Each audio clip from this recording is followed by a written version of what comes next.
Are you suffering from excess of bloating, passing excess gas, feeling tired, having loose motions? You may be suffering from a condition called small intestinal bacterial overgrowth, or in the short form what we call as Sibo. What causes small intestinal bacterial overgrowth? What are the symptoms of this condition Sibo? Are there any dietary changes that can help? Higher quantities of this bacteria in the unwanted place in the small intestine. This results in a bacterial imbalance in the gut. In our gut, we have high concentrations of bacteria in the large intestine, in the colon. And in the small intestine, there is usually lower concentrations of the bacteria. So for whatever reason, there is higher quantities of this bacteria in the unwanted place in the small intestine, or if there is excess of bacteria that is replicating in the small intestine, this results in a bacterial imbalance in the gut. This kind of an imbalance can cause variety of digestive symptoms. This is what we call as the small intestinal bacterial overgrowth condition. What causes small intestinal bacterial overgrowth? Food in some people is moving slowly in the small intestine, so this gives more time for the bacteria to interact. In some people, there is less amount of stomach acid. It might also be due to the fact that they might be taking acid suppressing medications repeatedly. In older people, sometimes the way the gut is moving might be also slow, and this can also lead to the bacterial overgrowth. People who have diabetes, where sometimes the gut again isn't moving very fast. They may have had an operation on the stomach or intestines. In some people, they would have had radiotherapy for a previous cancer. You might be suffering from a condition that might be affecting the immune system. You might be on certain medicines like what we call as opiates, for example, codeine, tramadol. These can slow down the gut. And lastly, if you are exposed to repeatedly antibiotics, this can also damage the gut's bacteria and cause intestinal bacterial overgrowth. What are the symptoms of this condition Sibo? Well, commonly what I see in my clinical practice is people coming in with abdominal distension, very bloated feeling. So after eating, especially after lunchtime or more towards the evening, they are feeling that as if they are 9 months pregnant. So the abdomen gets really distended and makes them feel very uncomfortable to carry on with their normal work. And complaining of excess amounts of flatulence, passing excess of gas from below. And this gas often tends to be very offensive, very smelly. They're also complaining of loose motions, that having to go frequently, and even passing stools is quite smelly. This can result in various nutritional deficiencies with vitamin deficiencies, and sometimes they start to lose weight. Some people complain of this smelly or this sulfur burps, and others are also complaining that their breath smells really bad. In one of the things which I also commonly encounter is people describing this brain fog, as if there is something not quite right in how they think, how they focus. They just can't feel refreshed and constantly feeling tired. So these are variety of symptoms that can be linked to this bacterial overgrowth in the small intestine. How can one find out if they have Sibo?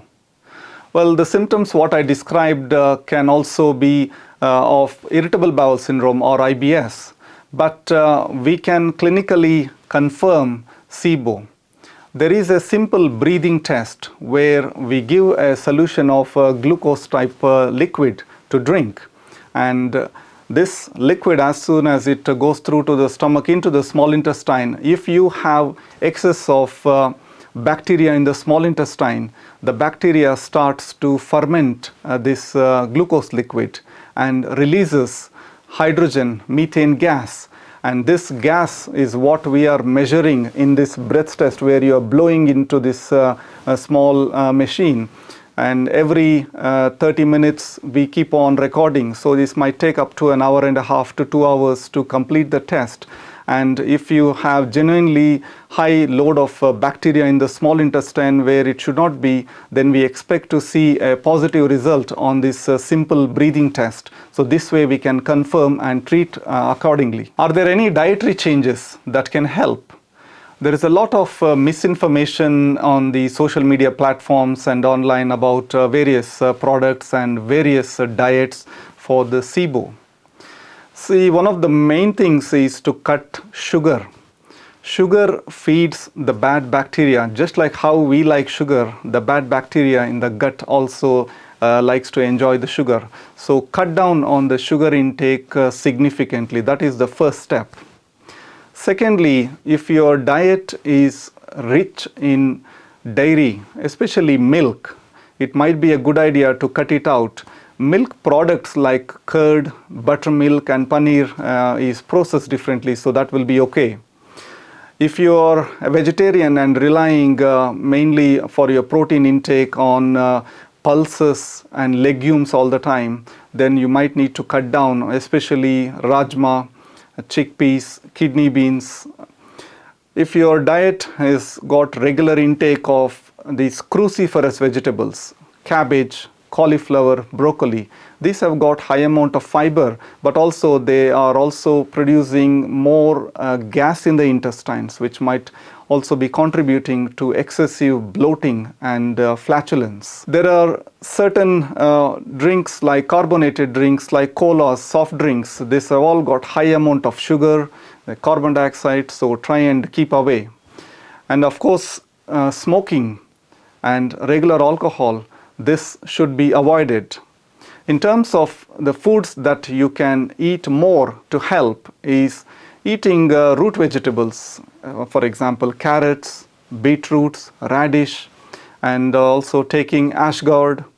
Have good fats like the ones in nuts, which is basically almonds, walnuts, avocados, and ensure that there is regular exercise and good amount of hydration, drinking at least 3 liters of water daily and having a good night's sleep. 6 to 7 hours of sleep is important for the gut health. Does Sibo indicate that you might be suffering from other health issues?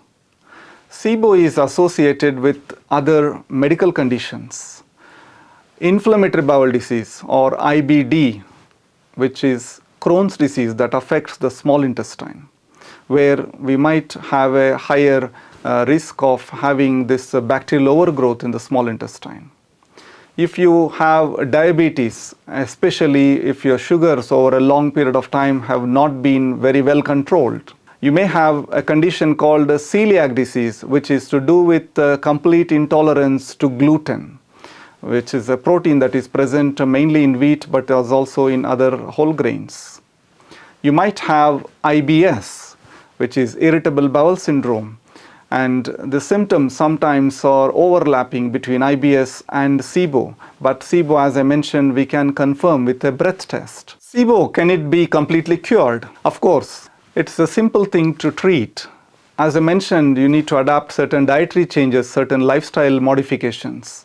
And if we were to confirm that you have small intestinal bacterial overgrowth, then there are certain specific probiotic supplements and antibiotics to target this unwanted bacteria in the small intestine.